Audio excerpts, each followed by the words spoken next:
Democratic Socialist Alexandria Ocasio-Cortez, the youngest woman ever elected to Congress, has been touted as the future of the Democrat Party and the far-left's rising star, but in her first week on Capitol Hill after easily winning just days before, the biggest fans of her actions thus far might just be Republicans who have been cheering her on as she's overtly undermined the leadership of her party and vowed to fiercely campaign against the re-election efforts of Democrats she doesn't deem radical or diverse enough. Ocasio-Cortez announced her arrival in D.C.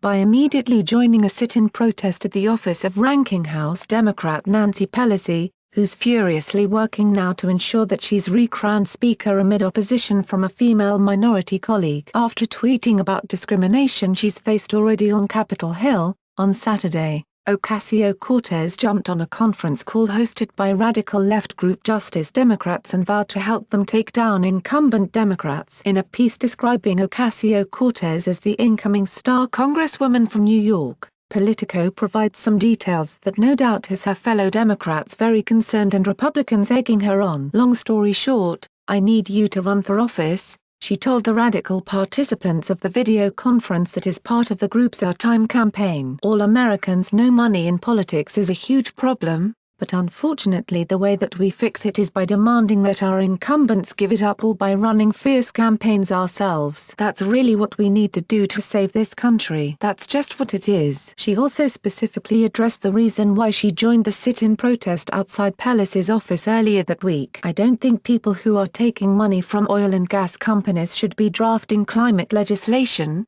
she said. In case she wasn't clear enough about the group's goals, its co-founder offered what Politico describes as a blunter explanation of what they plan to do in 2020, "We need new leaders, period," said Sayaka Chakrabarti. "We gotta primary folks." The group, as Politico explains, intends to back Democrat candidates that represent their diverse communities and support liberal policies like Medicare for all, abolishing the Immigration and Customs Enforcement Agency, implementing a Green New Deal and rejecting corporate PAC donations, Politico explains. In other words, they want to imitate Ocasio-Cortez's defeat of incumbent Democrat Rep. Joe Crowley with more candidates running on her Democratic Socialist platform. Justice Democrats said it will prioritize women and diversity in its recruitment, Politico notes. All four incoming House members who were backed by Justice Democrats are women of color: Ayanna Pressley, Ilanoma, Rashida Tlaib and Ocasio-Cortez. Ocasio-Cortez also took to Twitter to call on new candidates whose views align with hers to unseat establishment Democrats. She's also been pushing her Select Climate Committee initiative hard online,